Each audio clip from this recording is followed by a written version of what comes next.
Hello everyone and welcome to GreenTalk, our podcast on sustainability. So Martin and I are very pleased to welcome Olivier Leduc today to talk about circular economy. Olivier, you are the CEO of RepareSeb. So thank you very much for being here with us today. Could you start by first presenting yourself and a bit your background and explain what RepareSeb is? Yes, so thank you very much for having me, and it's a pleasure to have you at RepareSeb today. Olivier Leduc, so I manage RepareSeb for 2 years since the company started. And before that, I did 10 years in the automotive industry at Valeo in finance and project management to launch 2 new plants in North America and do program management for new vehicle launches. I did that after business school at Audencia in France. Okay. That will speak to our audience. So RepareSeb, it's 2 years old. To give a little bit of context, today we have 30 people. So we have 10 what we call permanent people, like staff, and we have 20 people in reintegration.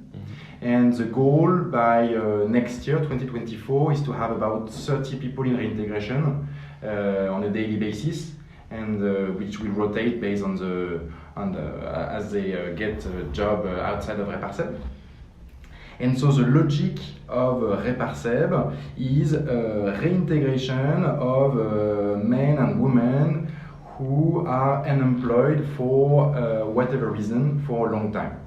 The belief is by resolving social issues, housing, handicap, coming from migration, been living in the streets, whatever the reason, you can restore people's own confidence and get them back to like a normal life and a normal work activity within society.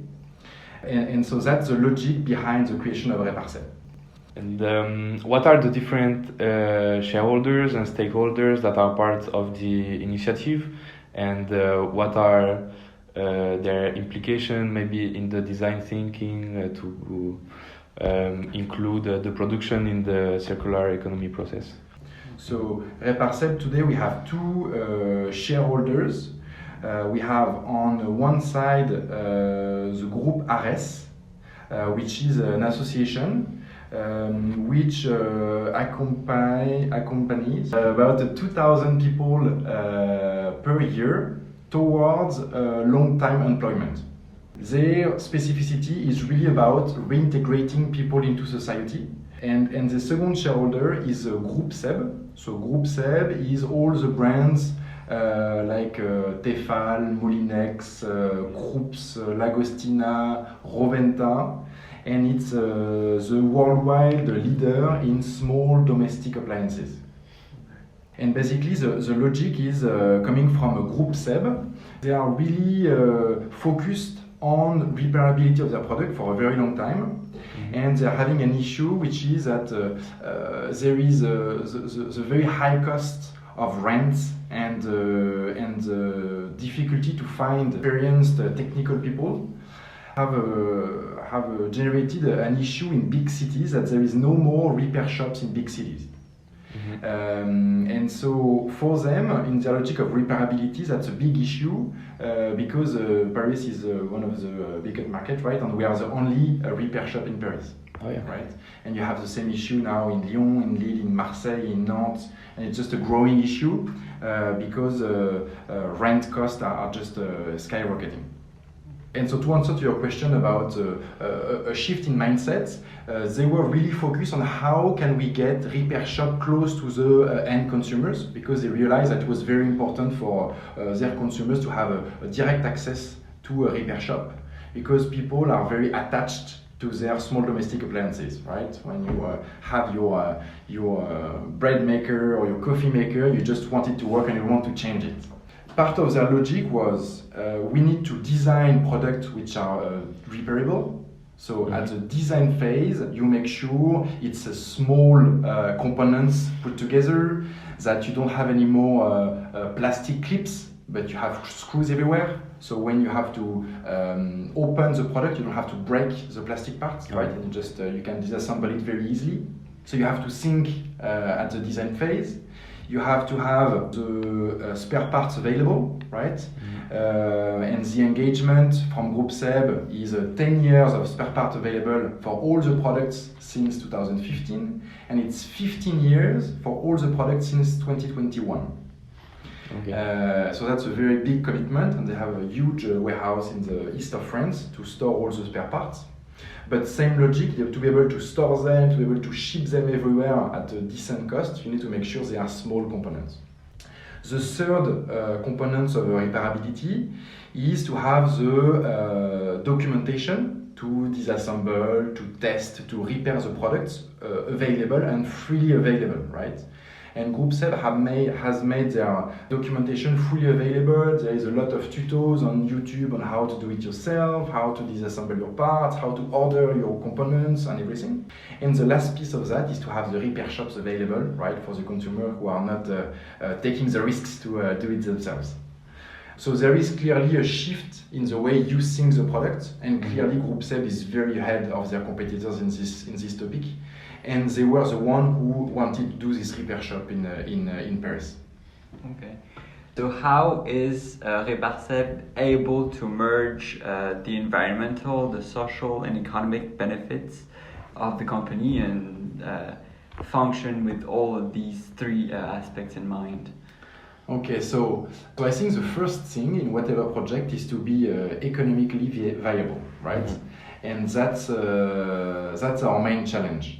Why we exist is for social impact, right? That's the reason why we exist, is to get the people we work with back into society with a long-lasting job.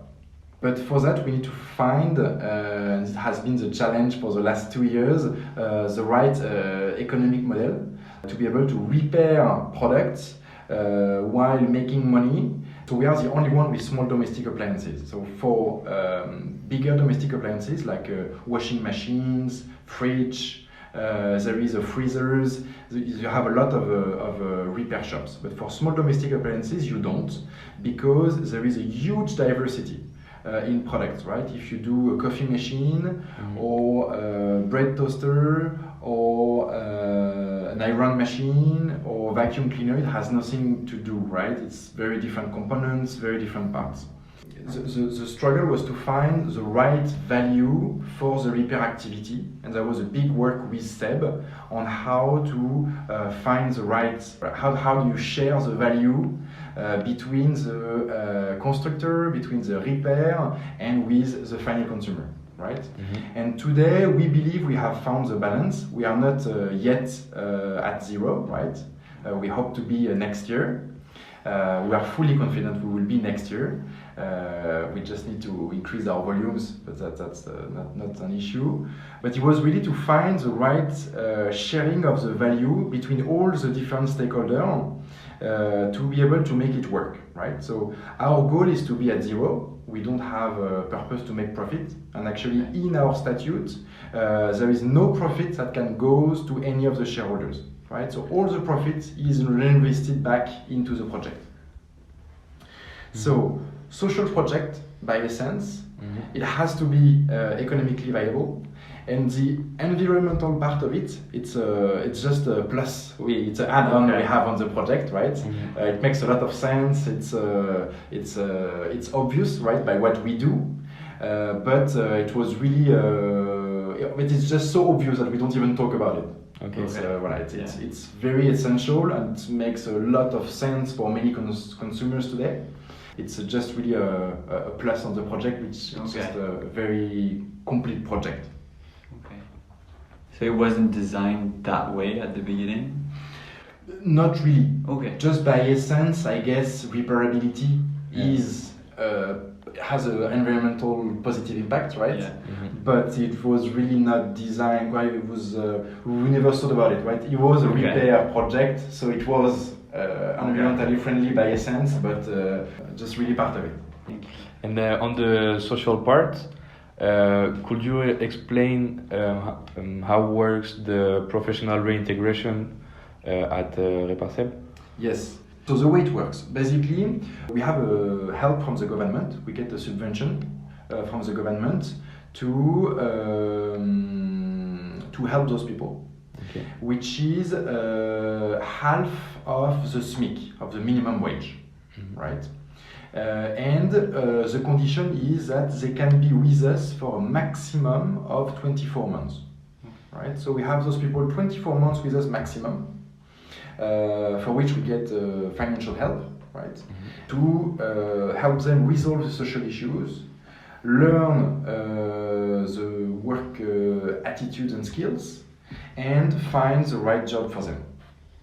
And so the way it works is about 20% of the time is dedicated to social activities. So there is a social and professional coach on site that follows them on a daily basis. We have specific trainings based on the needs. So if some people don't speak French or very little French, so we have them in intensive French classes. Some people need help with computer usage, so we get them to training to how to learn to use a computer. Some people need help with, they don't really know what they want to do, so we get them into what are the jobs that are hiring today, what type of activity, what skills do you need. Then we help them with preparing their curriculum and motivation letter, right? Same as we do every time we're looking for a job. And then getting training for interviews, right? To get ready for the interview once they get them, to make sure once you have it, you get successful at it. So that's really on the social side. And then we help them, so training, and then like social issues. For example, many people have issues with housing in Paris. Yeah. So we help them like get all the documents with the administration, so they can get into the process to have permanent housing. We help some people with in partnership and with specific like social workers outside of RepareSeb, of course, but with getting the right papers or long-term papers, right, so they can work afterwards. Some people need help with recognition of a discapacity. So we work with them and with the social workers they have outside to get all the paper, all the recognition they need so they can get the recognition afterwards. So all the social aspects, we work with them on that. And then 80% of the time they are doing the repair activities we do here. And the logic is, first of all, learn the habits of work, right, or relearn the habits of work in France. So having a boss, respecting hours, like following instructions, like all the basics, and in French, of course, and then learning the skill as well of repairability, right? So some people were having a lot of skills in electricity, in plumbery, in whatever, but some people never touched a product before, and so we have more training to do with them on that. Both activities, the logic is between 6, 8, 10, 12, 18 months to be able to get them back to work. Okay. And just about the trainings, are they made internally here at RepareSeb? Alors here, some of them, but most of them are done with Ares. So if you remember the two shareholders we have, one is dedicated to reintegration work.